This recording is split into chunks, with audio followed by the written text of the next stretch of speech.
الحمد لله والصلاة والسلام على رسول الله، ثم بعد نكمل. ناخذ ساعة، واحد منكم يتابع معي في ساعته، نهاية الساعة يقول لي، ولا كلكم، علشان ايش؟ إذا نسي واحد يخبرني الآخر. المطلق والمقيد. عندنا قضيتان: سبب وحكم.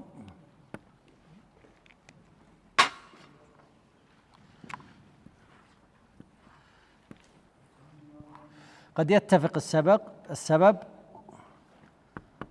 ويتفق ليش؟ الحكم، يعني يتفقان في السبب وليش؟ والحكم. هنا يحمل المطلق على ايش؟ المقيد. وقد يختلف السبب والحكم. هنا لا يحمل. خلاص انتهينا من ايش؟ الاتفاق في الصورتين. قد يتفق السبب، ها يا مشايخ، ويختلف ليش؟ الحكم. يتفق السبب ويختلف الحكم، هنا يحمل. قد يختلف السبب ويتفق ليش؟ يتفق الحكم، فهنا لا يحمل. لماذا؟ لأن مدار الباب المطلق والمقيد على العلل، وباب المطلق والمقيد باب قياسي، لكني لن أفصل في هذا، أكتفي بصورة واحدة وهي التي ذكرها المؤلف. قال أين الكتاب؟ المطلق ويحمل عليه المطلق كالرقبة، قيدت بالإيمان في بعض المواضع وأطلقت في بعض المواضع.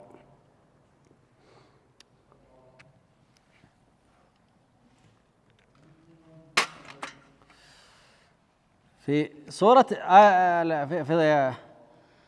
سورة المجادلة أطلق فقال ماذا؟ فتحرير رقبة من قبل أن يتماسا. هذا في كفارة ايش؟ الظهار. وهنا قيد كفارة القتل فقال فتحرير رقبة مؤمنة.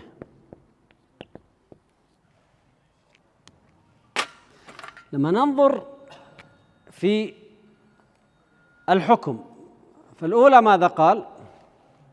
فتحرير رقبة. وفي الثانية زادنا قيدا، ألا وهو ايش؟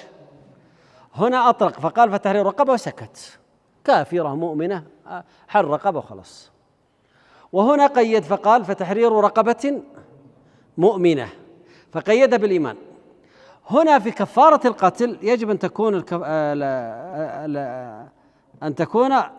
يكون التحرير لمؤمنة. هنا في كفارة ليش؟ الظهار. النقاش في كفارة الظهار، أما كفارة القتل واضح آية، إيش بعد بتقول؟ لكن الإشكالية في كفارة الظهار، هل يشترط الإيمان أم لا يشترط؟ فننظر الآن الحكم واحد، ننظر في السبب. هل يتفق السبب ويتفق الحكم، أو يختلف السبب ويتفق ليش؟ الحكم. هل هي هذه أم هذه؟ ننظر. وجدت أن الأصوليين لهم نظرتين، منهم من نظر إلى أن هذه كفارة وهذه كفارة، إذن العلة الجامعة بينهم إيش العلة؟ العلة الجامعة كونها كفارة، هذه كفارة قتل ظهار وهذه كفارة قتل، فيكون السبب واحد ولا ما واحد؟ طيب والحكم واحد، إذن يحمل المطلق على ايش؟ المقيد. ولو قلنا أن العلة هنا الظهار وليس الكفارة، والعلة هنا القتل وليس الكفارة، طيب اختلف السبب لكن اتفق ليش؟ الحكم، أي وحدة؟ هذه لا يحمل، فتبقى كفارة الظهار يجوز أن تكون ايش؟ غير مؤمنة. والصحيح أن أي كفارة تكفرها بالعتق، أي رقبة تعتق لابد أن تكون مؤمنة. لماذا؟ لحديث الجارية عندما سأل النبي صلى الله عليه وسلم عنها فقال فائتني بها فأحضرها، فسألها النبي صلى الله عليه وسلم أسئلة، قال لها أين الله؟ قالت في السماء. قال أعتقها فإنها مؤمنة، فعلل جواز العتق بالإيمان، فدل على أنه لا يجوز اعتاق الرقبة الكافرة. وهذا يخرجنا من هذا النقاش. وإن كان الترجيح إن قلنا أن العلة هذه هنا الظهار وهنا القتل، إذن لا يحمل المطلق على المقيد، وإن قلنا أن العلة هنا الكفارة فيحمل المطلق على المقيد، وهذا اللي يظهر لي والله أعلم.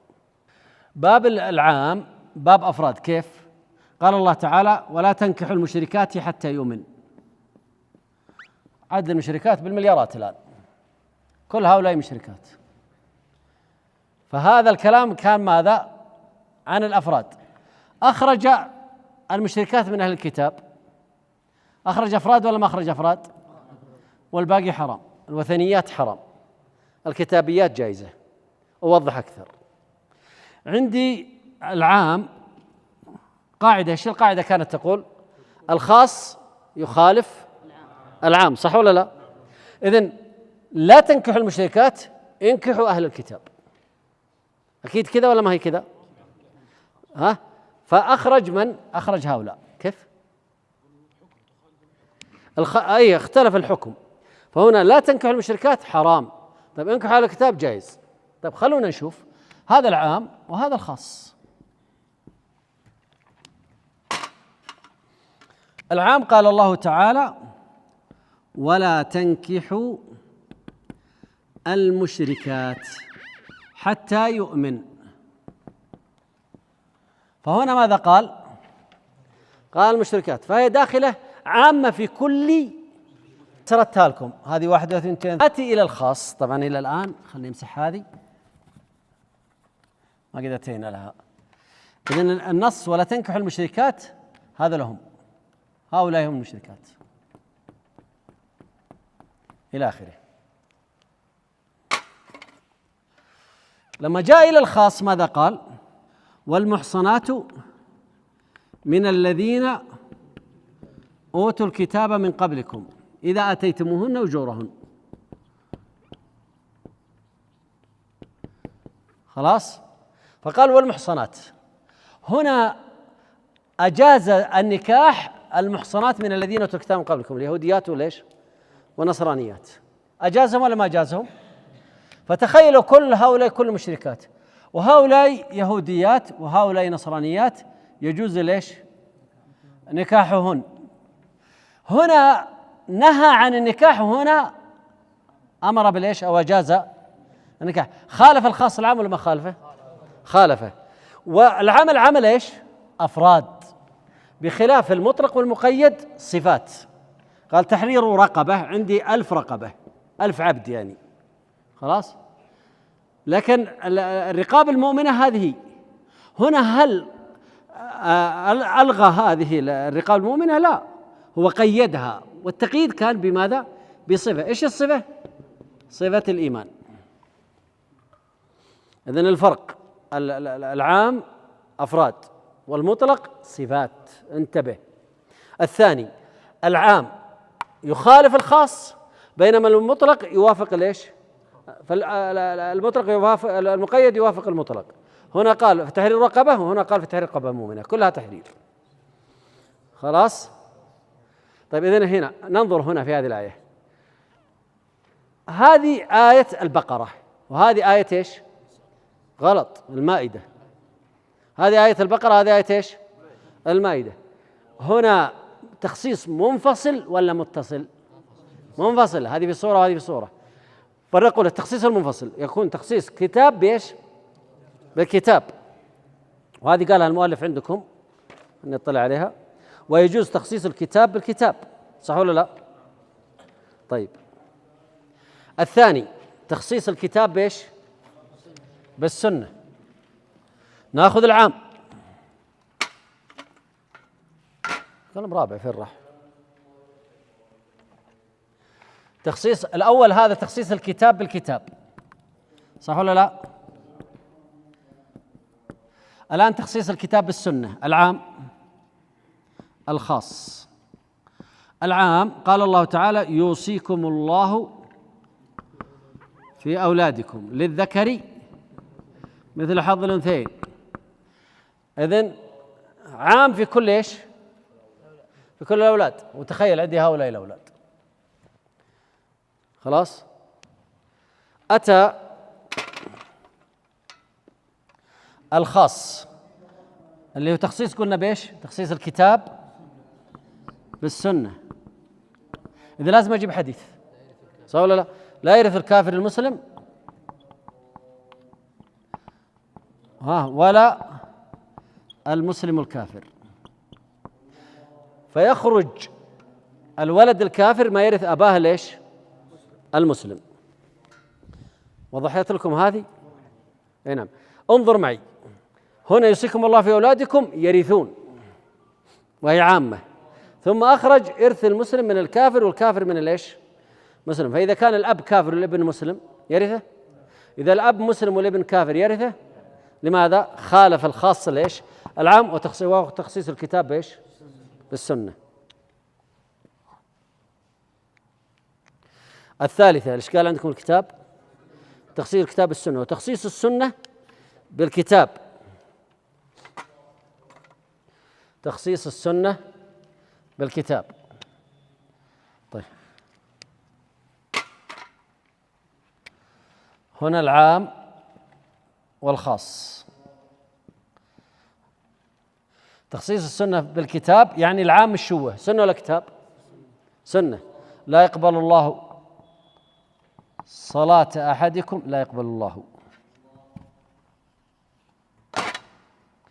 لا يقبل الله صلاة أحدكم إذا أحدث حتى يتوضأ. عامة في كل مصلي، صح ولا لا؟ صلاة أحدكم عامة في كل مصلي، صح؟ طيب في القرآن ماذا قال؟ فلم تجدوا ماء فتيمموا، فلم تجدوا ماء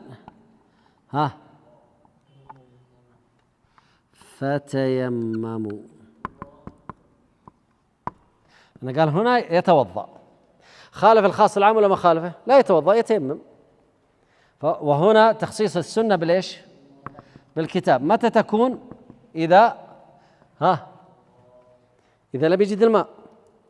فخصص أن لا يقبل الله صلاة أحدكم إذا أحدث حتى يتوضأ، فإذا لم يجد الماء يتيمم. فهو تخصيص السنة بالكتاب. بقي تخصيص ليش؟ السنة بالسنة.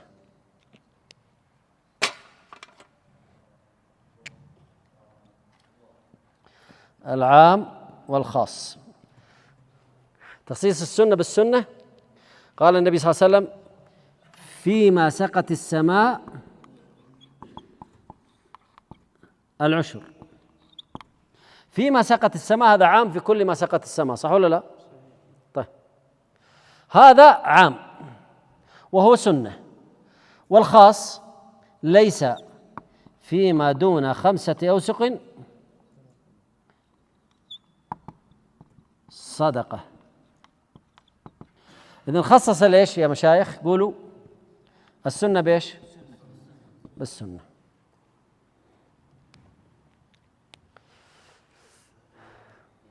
إذن كل ما سقت السماء العشر، وده دون 5 أوسق، وده فوق ايش؟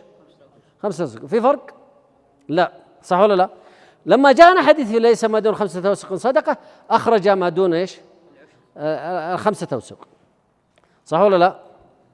باقي واحدة الشيء، تخصيص النطق بالقياس، يعني تخصيص القرآن بالقياس. الله، القياس يخصص القرآن، مشكلة هذه. تخصيص السنة بالقياس، تخصيص القرآن والسنة بالقياس. مش النطق يعني القرآن والسنة، النصوص يعني النصوص المقصود بها القرآن وليش؟ والسنة. فهل القياس يخصص القرآن والسنة؟ نعم، وعندنا أمثلة. وأحيانا قد يكون المصلحة تخصص ليش؟ القرآن وليش؟ والسنة. نأخذ القياس. يقام على الحرة الزانية الحرة المحصنة الرجم، صح ولا لا؟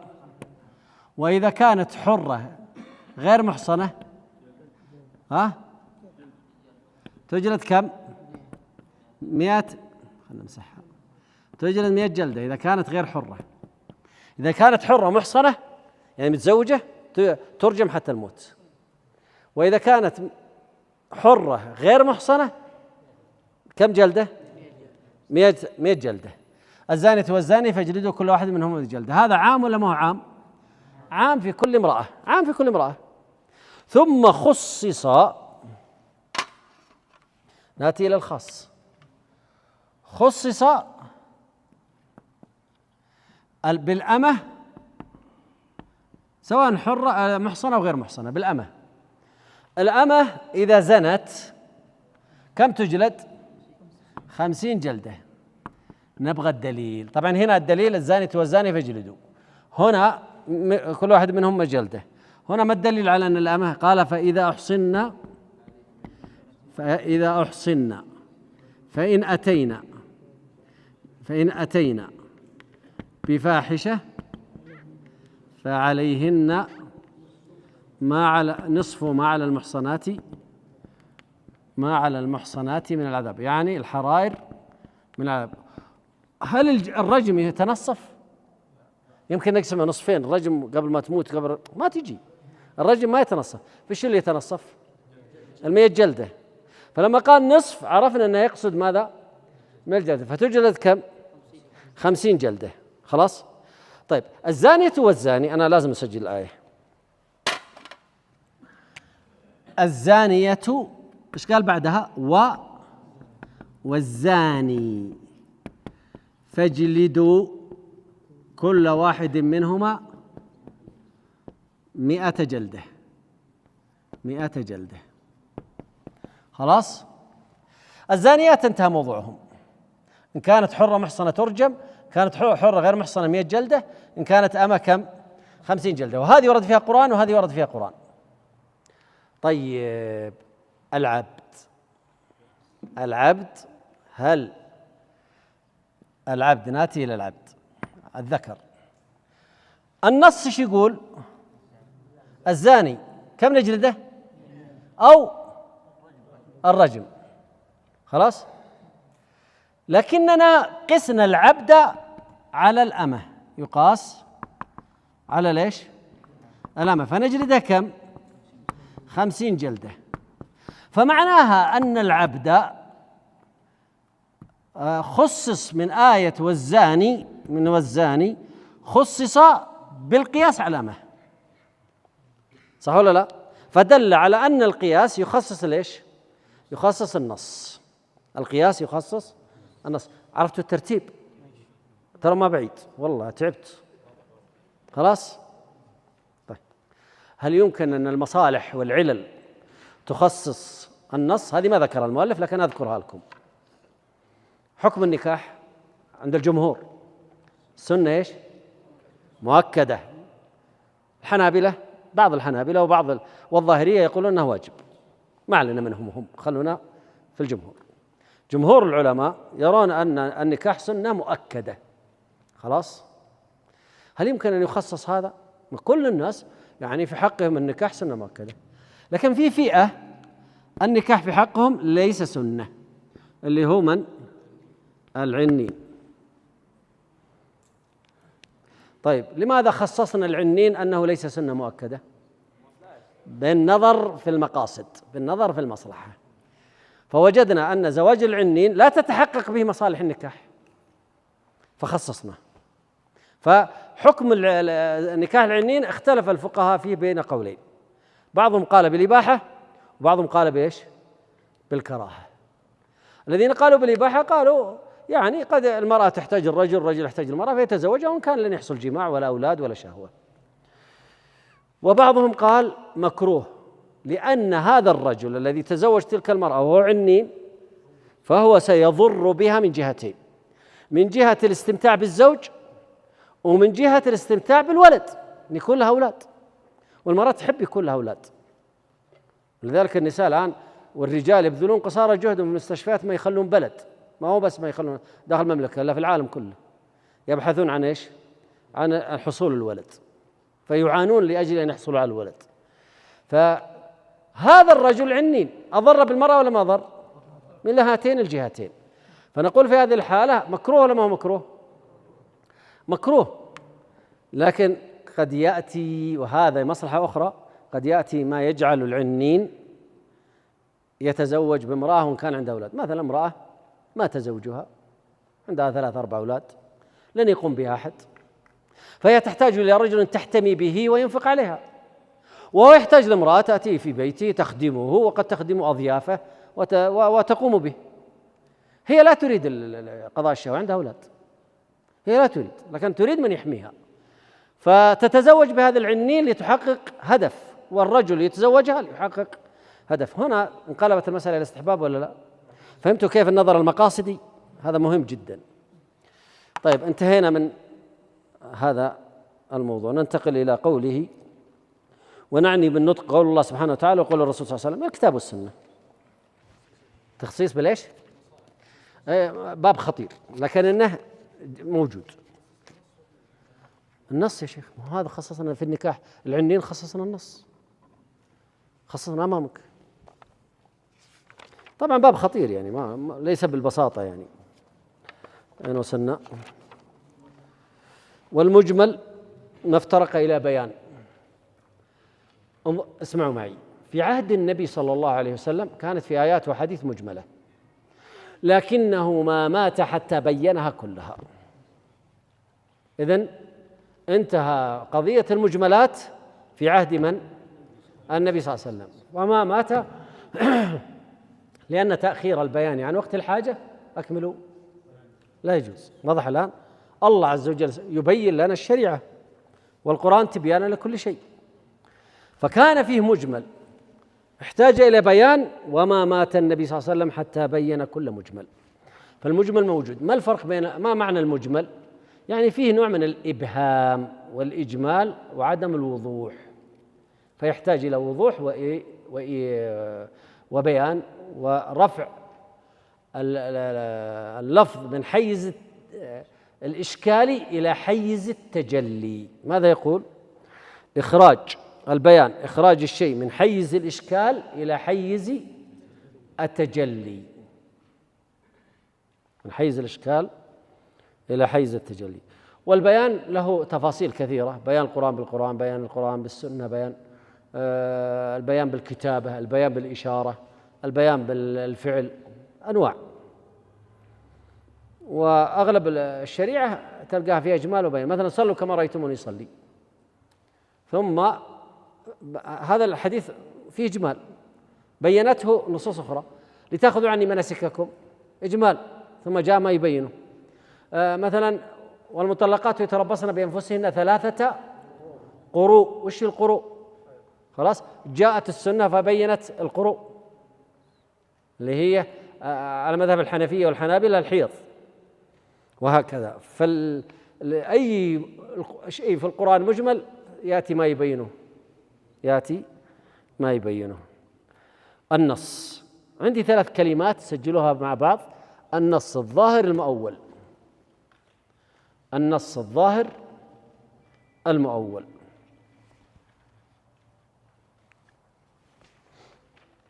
ثلاث كلمات: النص الظاهر المؤول. خلاص يا مشايخ، ناخذ أول شيء النص الظاهر المؤول. أبدأ أول شيء بالظاهر، أبدأ أول شيء بالظاهر. الظاهر يحتمل، لكننا ظاهر اللفظ احتمل هذا المعنى، في معنى آخر محتمل بس ضعيف. كيف؟ مثلا الزانية والزاني فاجلدوا، هنا كلمة اجلدوا أمر ولا ما هو أمر؟ يقتضي الوجوب، يحتمل الاستحباب أو الندب. إذن الظاهر إنه الوجوب، الظاهر إنه وجوب، صح ولا لا؟ يحتمل استحباب، موجود، احتمال استحباب موجود، صح ولا لا؟ طيب، إذن أخذنا بالظاهر هناك في احتمال ولا ما في احتمال؟ في كلمة فاجلدوا. طيب يحتمل الاستحباب، هذا الاستحباب هو المؤول، فالاحتمال القوي هو ليش؟ هو الظاهر، والاحتمال الضعيف هو المؤول. فهمتوا معي؟ وانتم تسمعون من يقولون التأويل، فأنا عندما تأول آية ايش يقولون لك؟ أولت. يقول لك ايش؟ أولت، هذا هو المؤول. أحيانا تأتيني قرائن تصب في المؤول، تصب في المؤول، تصب في المؤول، ايش تسوي؟ ترفع وتقوي وتجتمع عليها تحوله ظاهر، والظاهر ينزل أن يصير ايش؟ مؤول، يصير ضعيف. فالظاهر فاجلدوا، هذا أقوى شيء أنه على الوجوب، والواجب على ولي الأمر إذا ثبت الزنا أن يقيم حد ليش؟ حد الجلد، صح ولا لا؟ يقيم حد الجلد، لذلك قال فاجلدوا. طيب بس عندي النص، ايش اسوي بالنص هذا؟ ايش النص؟ النص يا مشايخ، إذا قال الأصوليون النص فماذا يقصدون بالنص؟ النص أقوى من الظاهر، تروا أنت ما يحتمل أي حاجة، ما يحتمل إلا حاجة واحدة، لا يحتمل إلا شيء واحد، يعني 100%. هذا الظاهر 80% والمؤول 20%. النص 100% لا يحتمل إلا معنى واحدا. النص كم يحتمل معنى؟ يمكن يحتمل معنى ثاني. أعطوني نص. يلا مثلا وأتم الحج والعمرة لله، هل هو ظاهر ولا نص؟ نص. وأتم الحج والعمرة لله على الوجوب ولا استحباب؟ إذن ظاهر، ما تقدرون. الحج أشهر معلومات برضه ما تلك 10 كاملة. أحسنت. إذن إذا ذكر الرقم، خلوني أوضح لكم الفكرة. قال والزاني والزانية فاجلدوا كل واحد منهما 100 جلدة. هل هذه، شوف لا يحتمل معنى واحد، هل هذه تحمل على 99؟ تحمل على 101؟ مستحيل، لازم 100. في معنى آخر، في احتمال آخر، هذا نص. وهذا لا يكون إلا في الأعداد في الزمان والمكان. أما هذا فظاهر يحتمل ليش؟ أتم الحج والعمرة لله، ظاهر. فغالب الشريعة ظواهر، النصوص قليلة. وذاك شوف ايش قال عندك في الكتاب: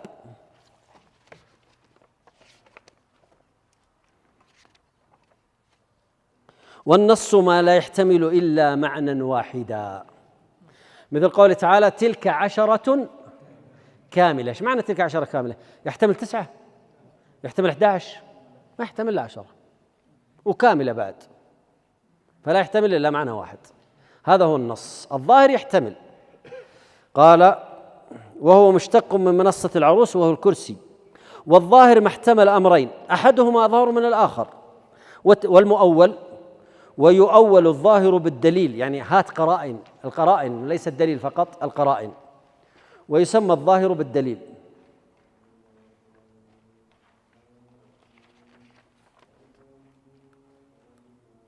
خلاص يا مشايخ، الآن ننتقل إلى موضوع جديد وهو أفعال النبي صلى الله عليه وسلم. أفعال النبي صلى الله عليه وسلم. أفعال النبي صلى الله عليه وسلم ليست على شكل واحد، انتبهوا. في أفعال تكون واجبة تفعلها أنت، وفي أفعال سنة تفعلها أنت، وفي أفعال حرام ما يجوز لك تفعلها. شفتوا؟ نحن ننظر إلى أفعال النبي صلى الله عليه وسلم أنها ما هي شكل واحد، وهنا فصلها المؤلف عندكم في الكتاب. فإذا جاءك فعل من أفعال النبي صلى الله عليه وسلم كيف تتعامل معه؟ تعامل معه من خلال ليش؟ التقاسيم اللي بنقسمها في هذا الباب. خلاص؟ طيب سجلوا معي الأقسام وبعدين نقرأ كلام المؤلف، وسترون كيف يمشي كلام المؤلف مع هذه التقسيمات.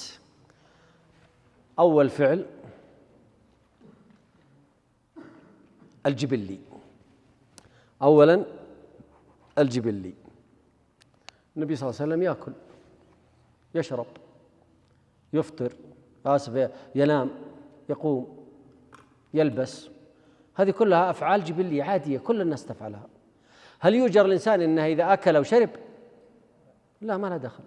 لماذا؟ لأنها أفعال ماذا؟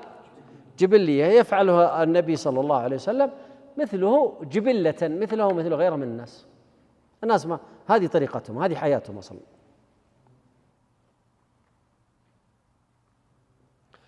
الثاني أفعال محتملة بين الجبلي والمندوب. إذن النوع الأول من الأفعال أفعال جبلية بحتة، ذكرت لكم أنه يأكل ويشرب وينام إلى آخره. أكل النبي صلى الله عليه وسلم الدجاج، هل معناه أن أكل الدجاج سنة؟ أكل النبي صلى الله عليه وسلم العنب، هل معناه أنها سنة؟ هذه شيء جبلية عادية.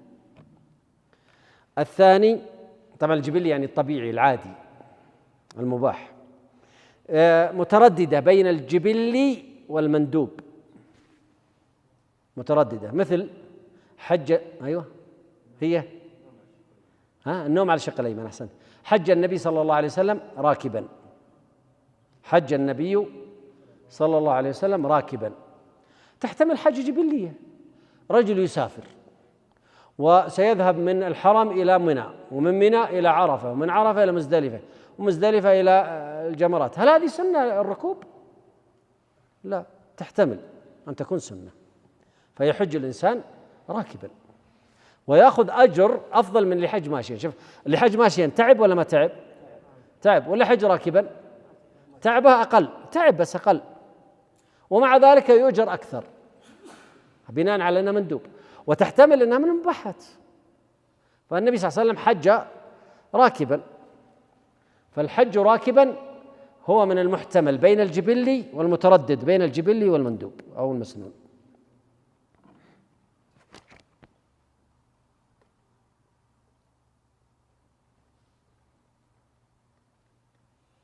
الثالثة أفعال مندوبة تتعلق بكيفيات الجبلي، أفعال مندوبة تتعلق بكيفيات الجبلي. كيف يأكل؟ لا يأكل متكئا، يأكل بيده اليمنى، يأكل مما يليه، صح ولا لا؟ يأكل بيمينه، هذه آداب ولا ما هي آداب؟ آداب تعلقت بجبلي اللي هو الأكل. النوم، ينام على يمينه، ينام على وضوء، ينام مستقبل القبلة، هذه آداب فهي مندوبة. واضح الآن؟ النوع الرابع فعل كان لبيان مجمل أو تقييد مطلق أو نحوه.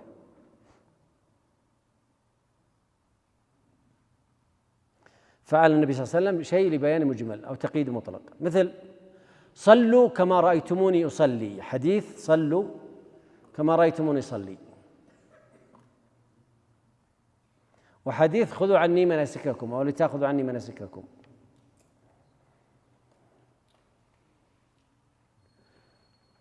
ما حكم هذه الأفعال؟ ثم أن النبي صلى الله عليه وسلم صلى، ثم إن النبي صلى الله عليه وسلم حج. فإذا أعطانا قضية مجملة ثم بينها بفعله، هنا الفعل واجب ولا مندوب؟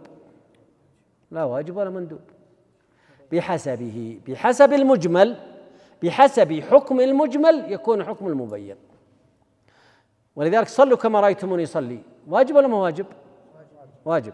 إذن كل فعل فعله النبي صلى الله عليه وسلم فهو في الصلاة فهو واجب، حتى يأتي صارف يصرفه إلى الندب، وهذه قاعدة كبرى في الشريعة.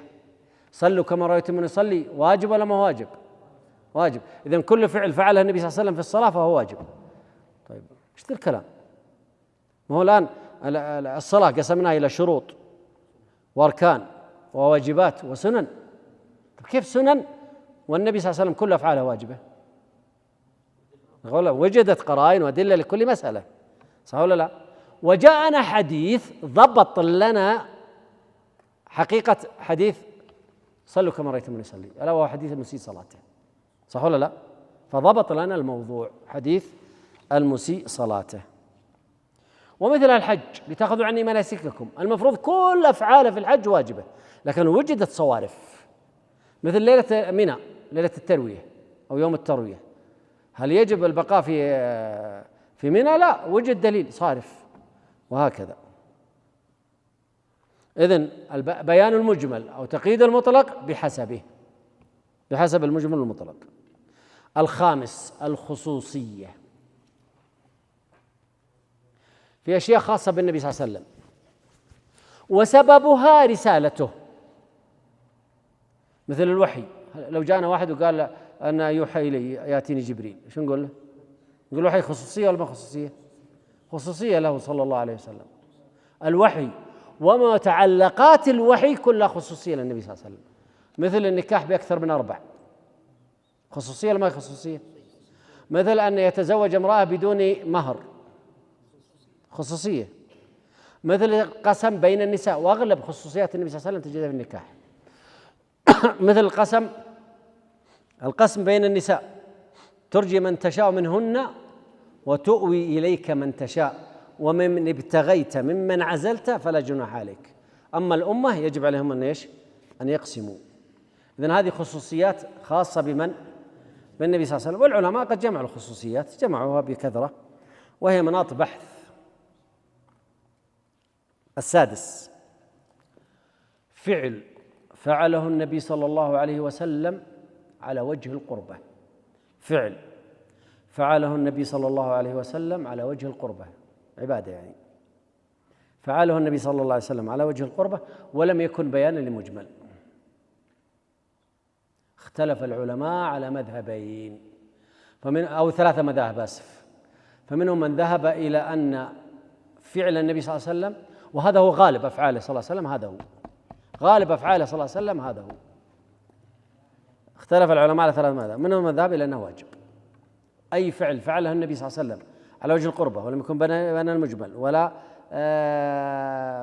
خصوصية، في هذه الحالة يحمل على أنه ماذا؟ عبادة واجبة. ومنهم من ذهب إلى أنه مندوب سنة، وهذا الراجع عندي والله أعلم. القول الثالث التوقف، وهؤلاء كثير من الأصوليين توقف حتى يأتي مرجح آخر خارجي فيقوي أحد الوجهين، يقوي الوجوب أو الندب. أنا يظهر لي ندب، وهذا هو أهم ما في الباب كله. أهم أنه هذا فعل النبي صلى الله عليه وسلم هنا أهم ما في الباب. مثل اعتكف النبي صلى الله عليه وسلم في العشر الأواخر من رمضان، ولم يرد حديث واحد أن النبي صلى الله عليه وسلم أثنى على الاعتكاف أو مدح الاعتكاف أو دعا إلى الاعتكاف، ولا شيء، اعتكف فقط. هنا تجرد عن القرائن ولا ما تجرد؟ سنة ولا واجب؟ سنة، وضحت المسألة. وهكذا، فكان على وجه القربة ولم يكن بيان المجمل ولم يكن خصوصية ولم يكن جبليا، يحمل على ماذا؟ على الندب. نقرأ الآن ما قاله. بقي مسألة الإقرار. رأى النبي صلى الله عليه وسلم صحابيا يعمل شيئا فسكت، ايش يعتبر؟ إقرار منه صلى الله عليه وسلم، فقد يكون واجبا وقد يكون ماذا؟ مندوبا. أحيانا هل يمكن أن يسكت النبي صلى الله عليه وسلم على منكر؟ لا. إذن معناه أن ما سكت النبي صلى الله عليه وسلم لإقرار له، مثل إقراره صلى الله عليه وسلم لخالد بن الوليد عندما أكل الضب، أقر ولا ما أقره؟ أقر، دل على الإباحة، فقد يكون مباحا أو واجبا أو مندوبا. هذا الإقرار. لكن يبقى عندي مسألة، وهي حاجة حصلت في اليمن في عهد النبي صلى الله عليه وسلم ما أراها النبي صلى الله عليه وسلم، ما رآها، إنما حصلت في اليمن. مات النبي صلى الله عليه وسلم بعدها بأشهر وانتهت الحادثة. ففي هذه الحالة بعضهم ذهب إلى أنها من الإقرار. طب كيف؟ النبي صلى الله عليه وسلم ما كان حاضر، وبعدين أين المدينة من اليمن؟ نعم. فقالوا لا يتصور أن يرى الله عز وجل هذا الشيء ويقره. هذا الكلام غير صحيح، هذا الكلام لا يصح. نعم. بل يوجد أشياء، ولم يثبت لدينا قصة واحدة أنه حصل في اليمن شيء فجاء الوحي إلى النبي صلى الله عليه وسلم يخبره بهذا الشيء، أو في نجد أو في ربيعة اليوم الأحساء أو في عمان، ما ورد إلينا في هذا شيء. فدل على أن هذا أنه لا بد أن الله قد علمه، فلا بد أن يخبر النبي صلى الله عليه وسلم. الله قد علمه، لكن لا يلزم أن يخبره النبي صلى الله عليه وسلم. خلاص وضحت هذه المسألة. فهذا ليس من الإقرار. نعم. هذه المسألة استدل بعضهم بما كان عليه النجاشي من حال، ثم لما توفي أخبر الله نبيه وصلى عليه. إيه بس ما فيها، هذه ما فيها جانب أنه منكر وأقر عليه، أو فعل وأقر عليه. دليل بعيد يا شيخ. الآن حصلت أحداث في اليمن وكانوا يتمنون يعرفون الحكم الشرعي، ولم يأتي الوحي إلى النبي صلى الله عليه وسلم يخبره ثم ينقل ذلك إلى معاذ أو إلى علي بن أبي طالب أو أبو موسى الأشعري. نعم يا شيخ. اصطلاح الصحابة على خالد، اي هذه لا دخل لها في الأحكام الشرعية، حادثة يا شيخ حصلت. لا، وزيد بن الدثنة وغيرهم كلها لا تؤيد هذا. طيب نقرأ.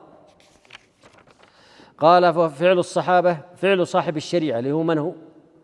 محمد صلى الله عليه وسلم، لا يخلو من يكون على وجه القربة والطاعة وغير ذلك. على وجه القربة والطاعة رقم كم عندكم؟ رقمتوه 6، رقم 6. فإن دل دليل على اختصاص به يحمل على الاختصاص، رقم كم؟ 5. وإن لم يدل لا يخصص به، لأن الله تعالى يقول: لقد كان لكم في رسول الله أسوة حسنة. رجع إلى رقم 6 فيحمل على الوجوب عند بعض أصحابنا. ومن هذا القول الأول. القول الثاني: ومن أصحابنا من قال يحمل الندب، وهذا الذي رجحته أمامكم. ومنهم من قال يتوقف عنه. إذن رقم 6 هذا في 3 أقوال: يحمل على الوجوب، يحمل على الندب، التوقف. والقول الصحيح أنه يحمل على الندب. طيب إذا تعارض كون هذا الفعل تشريع أو خصوصية فيحمل على ماذا؟ يحمل على التشريع حتى يأتي صارف إلى الخصوصية. ولا أطلب في الصارف أن يكون دليلا، قد يكون دليلا من القرآن والسنة وقد يكون من القرائن. طيب المسألة التي تليها: فإن كان على وجه غير القربة والطاعة فيحمل الإباحة في حقه وحقنا. خلاص. وهذا يدخل فيه الجبلي ويدخل فيه الأفعال المحتملة إلى آخره. طيب الإقرار: وإقرار صاحب الشريعة على القول الصادر من أحد هو قول صاحب الشريعة، وإقراره على الفعل كفعله. أقر أحدا على قوله فهو كقوله، وأقره على فعله فهو كفعله. وما فعل في وقته في غير مجلسه وعلم به ولم ينكره فحكم حكم ما فعل في مجلسه. مثل حديث أهل قباء، كان يصلي بهم معاذ، وفي أثناء الصلاة يصلي مع النبي صلى الله عليه وسلم صلاة العشاء ثم يذهب فيصلي بهم، ولم ينكر عليه النبي صلى الله عليه وسلم. ما كانت تحصل مجلسة، كانت تحصل بين عمرو بن عوف في قباء، وكان يصلي بهم، يصلي الفريضة مع النبي صلى الله عليه وسلم ويكون لجماعته ماذا؟ إماما. فهي في حق معاذ ماذا؟ نافلة، وفي حق المأمومين فرضا، وما أنكر النبي صلى الله عليه وسلم عليه، وهو يعلم صلى الله عليه وسلم بهذا. وقد جاء الرجل يشتكي قال: معاذ يقول إني منافق، وأنا حصل لي كذا وكذا وكذا، وكان يصلي معك العشاء ثم يأتي إلينا فيصلي بنا العشاء ويطيل في صلاته. نعم. طيب لكن ما فعل في وقته في غير مجلسه ولم يعلم به ولم ينكره، فهل يكون حكم ما فعل في مجلسه؟ لا. مثل عمرو بن سلمة الجرمي. عمرو بن سلمة وليس سلمة الجرمي، كان في بلاد نجد، وكان عمره 6 أو 7 سنوات، وكان أكثر واحد يحفظ القرآن، يحفظ له كم سورة كذا من القرآن، فقدموه يصلي بهم. طيب صبي عمره 7 سنوات يصلي بهم، فما حكم صلاتهم؟ صحيحة. طيب الولد صبي صغير يصلي بالكبار، فهو يعتبر متنفل. الولد هل صلاة في حق فريضة ولا نافلة؟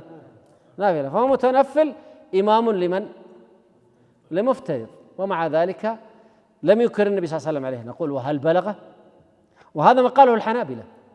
قالوا الحنابلة: إذا صلى الصبي عمره 7 سنوات أو 6 أو قريبا منها فصلى بالناس إماما لا تصلي وراءه، لأن الصلاة وراءه باطلة، ما تصلي وراءه.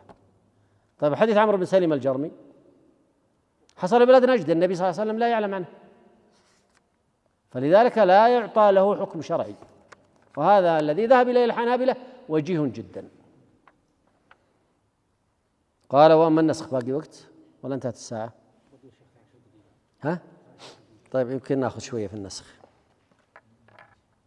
قال وأما النسخ فمعناه لغة الإزالة، وقيل معناه النقل من قولهم نسخت ما في هذا الكتاب أي نقلته، وحده هو الخطاب الدال. أيوة، إيش النسخ؟ عندي حكم أصحاب النبي صلى الله عليه وسلم عملوا به فترة، سنة، سنتين، 5، 10، ثم رفع بالكلية، فلا يجوز لهم أن يعملوا به، وأتى حكم جديد وجب عليهم أن يعملوا. وضحت الآن؟ كانوا في مكة 13 عاما، وفي المدينة 1.5 سنة، يعني 14 سنة ونص، والنبي صلى الله عليه وسلم والصحابة يصلون إلى بيت المقدس. 9 سنوات ونص النبي صلى الله عليه وسلم كان يصلي إلى الكعبة. طيب الصحابة كانوا يصلون إلى بيت المقدس، يصلون إلى بيت المقدس. لو أن أحدهم قال لا لن أصلي بيت المقدس وصلى جهة الكعبة، صلاته صحيحة ولا باطلة؟ باطلة لا شك في ذلك. ثم نسخ ذلك فنزل قوله تعالى سيقول السفهاء من الناس ما ولاهم عن قبلتهم التي كانوا عليها قل لله المشرق والمغرب ويهدي من يشاء إلى صراط مستقيم. وقال قد نرى تقلب وجهك في السماء فلنولينك قبلة ترضاها فولي وجهك شطر المسجد الحرام. فهذه الآيات تدل على أنهم كانوا يستقبلون بيت المقدس، ثم صرفت فأصبحوا يستقبلون الكعبة. لو أن إنسانا قال سأصلي إلى بيت المقدس، صلاته باطلة أو صحيحة؟ باطلة بعد نزول آية استقبال القبلة. إذن عرفت الآن النسخ رفع الحكم. ماذا صنع؟ رفع كل الحكم، خلاص ما عاد في حد يصلي بيت المقدس. قال رفع الحكم الثابت بالخطاب المتقدم اللي هو بيت المقدس على وجه لولاه لكان ثابتا مع تراخيه عنه، فرفع الخطاب بخطاب، رفع الخطاب، سجلوها، رفع الخطاب بخطاب.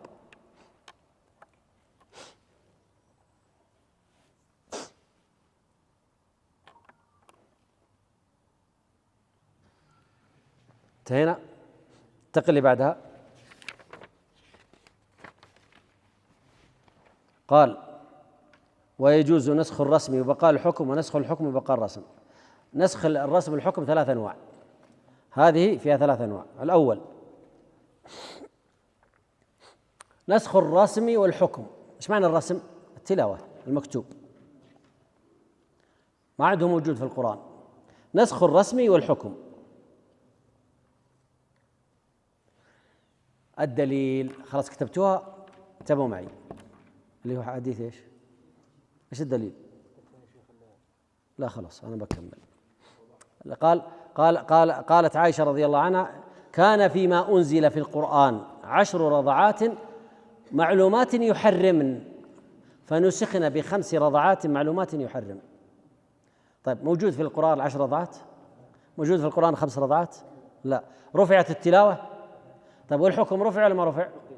رفع من 10 إلى 5. وضحت؟ وهذا من النسخ الأخف أيضا. الثاني نسخ الرسم وبقاء ليش؟ الحكم. فقد نزل قوله تعالى والشيخ والشيخة إذا زنيا فارجموهما البتة. الشيخ والشيخة إذا زنيا فارجموهما البتة، يعني الثيب ارجموا الرجل ليش؟ والمرأة حتى يموتوا، ارجموهما البتة نكالا من الله والله عزيز حكيم.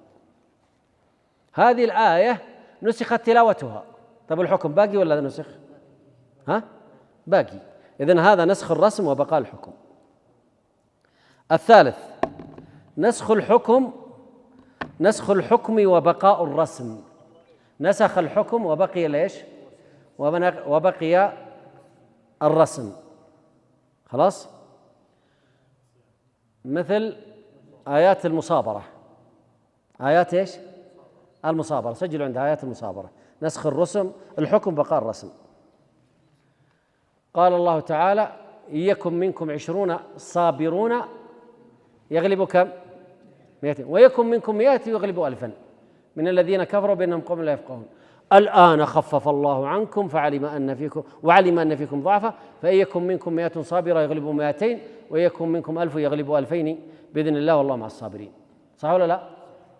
طيب، نسخ آيات المصابرة من مصابرة 10 من الكفار إلى مصابرة كم؟ 2. صح ولا لا؟ طيب، نسخ الحكم صح، وبقي الرسم، بقي الرسم في آيات المصابرة. خلاص؟ طيب، قال: ويجوز النسخ إلى بدل وإلى غير بدل.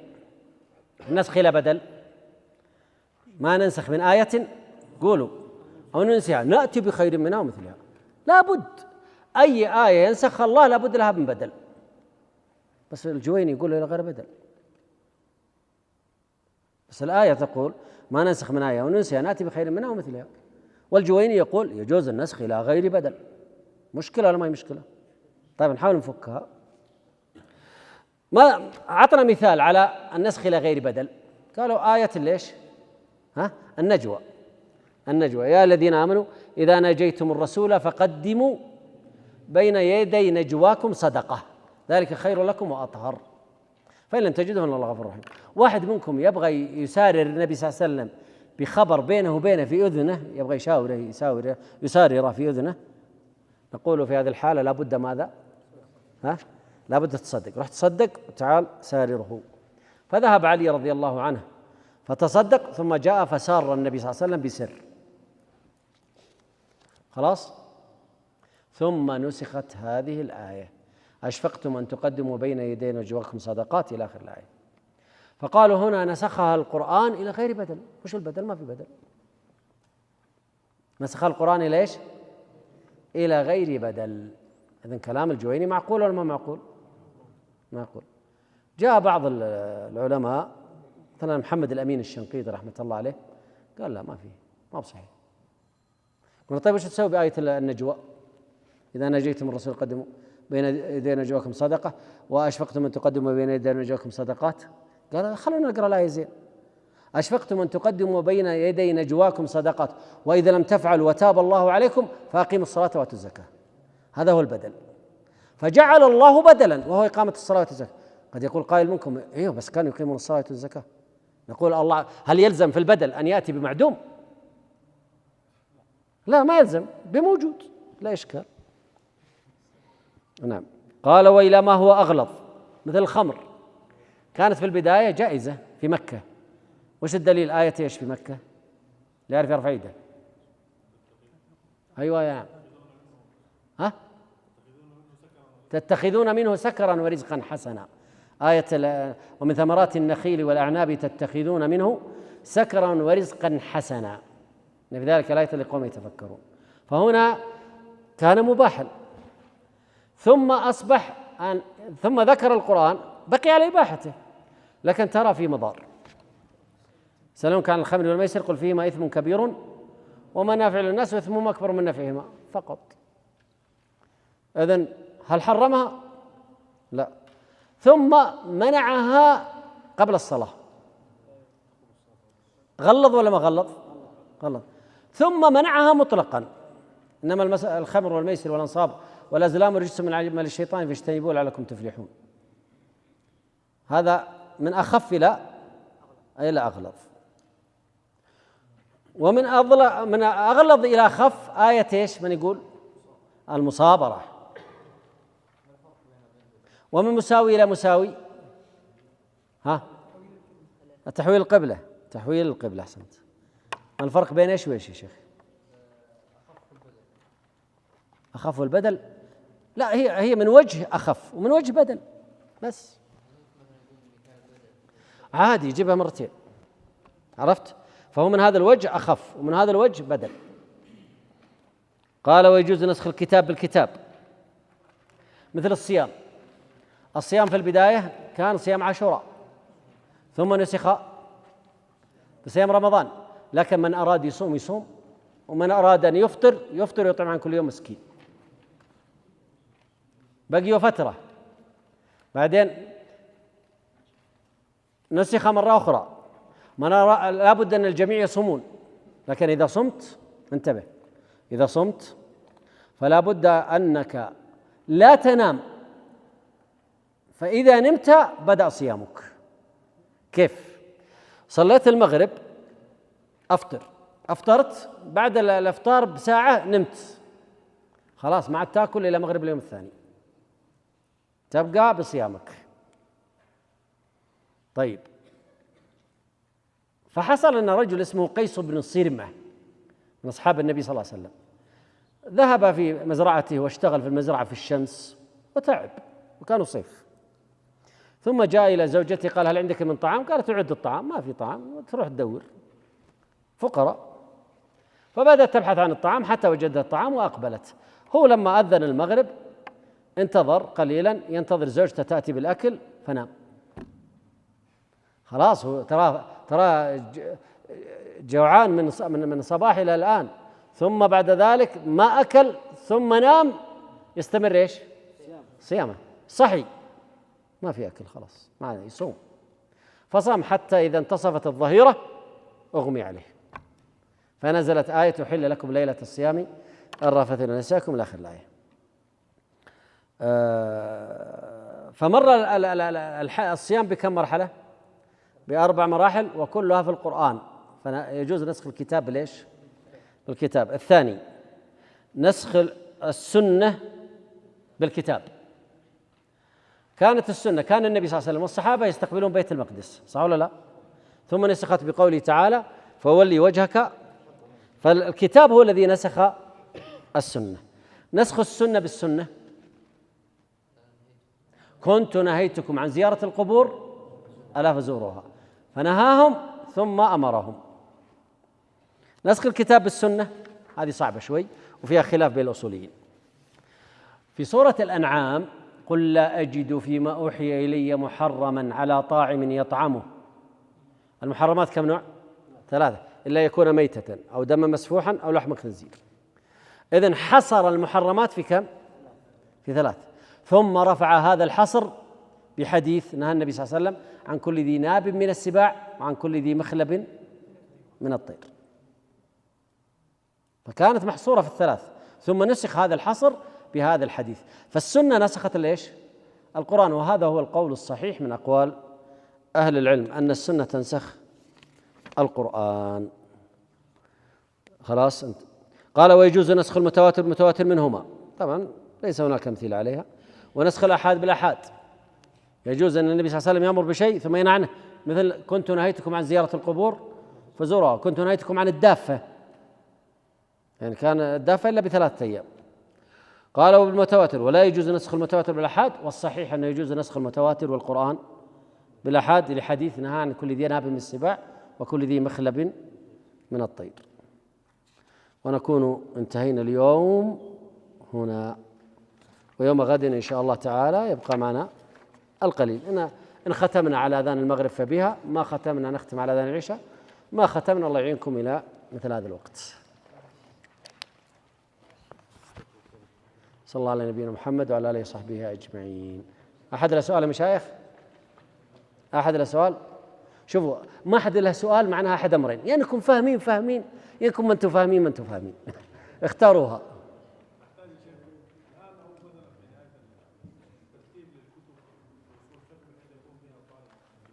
طيب إن شاء الله بكرة إن شاء الله. أيوة، أحد له سؤال؟ ها؟ إقرار النبي صلى الله عليه وسلم على إيش؟ يقتضي الوجوب؟ ما أدري، يبغى لها تفكير. الأمثلة ذي تطبيقات صعبة. أيوة أنت.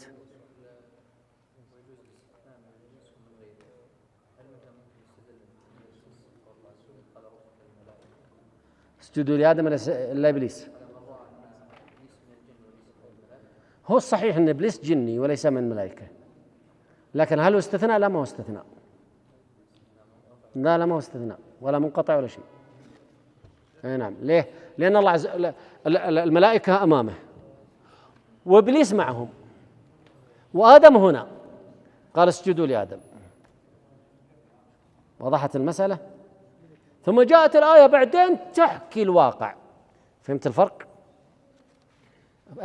فهم الفرق معي الآن كلهم جلوس أمام أو وقوف أمام الله سبحانه وتعالى، فقال لهم، وكان بينهم إبليس، الملائكة ومعهم إبليس، فقال اسجدوا لآدم. هنا الأمر خاص بالملائكة؟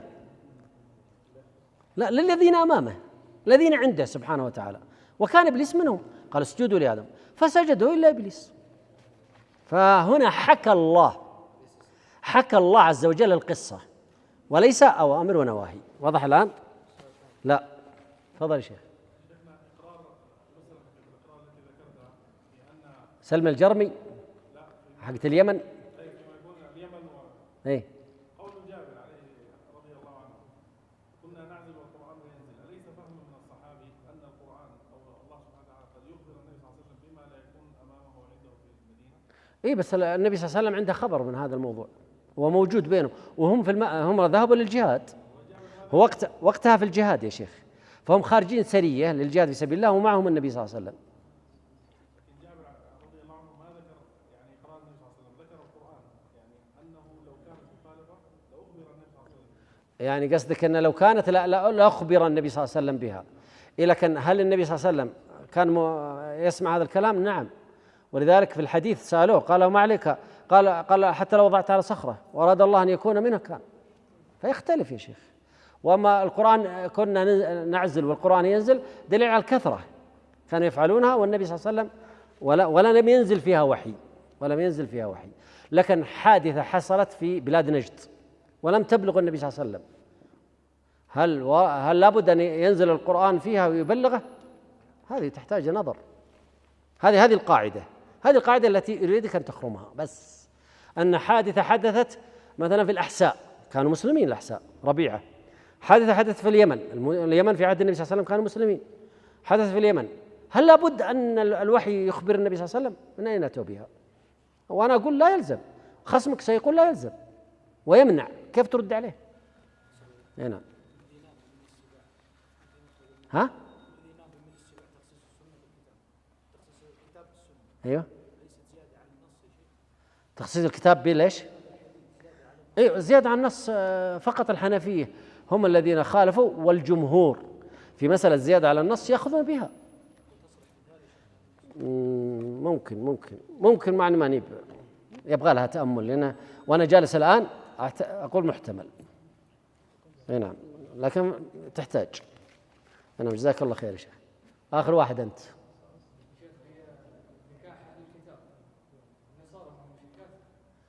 إلا مشركات، ما قلنا خصصنا، ما قلنا خصصت من المشركات، معنى أنهم مشركات لكن خصصوا لأنهم أصل دينهم إيش؟ كتاب. أنا يظهر لي والله أعلم أنه يشترط في ما ذكره الحنابلة، أنا يظهر لي أن مذهب الحنابلة الصحيح أنها لابد أن تكون كتابية، يهودية ونصرانية، ما هو أبوها كتابي هي، لا، لأن في الزمن هذا تجد الأب والأم نصارى والولد علماني أو البنت علمانية، ما هذا حرام. هي لابد أن تكون صاحب الدين، يهودي أو نصراني. الشرط الثاني أن تكون ذمية. الشرط الثاني أن يدفع لها الجزية. إذا وجدت هذه الشروط جاز النكاح، وإذا لم توجد هذه الشروط لا يجوز، وهذا مذهب الحنابلة.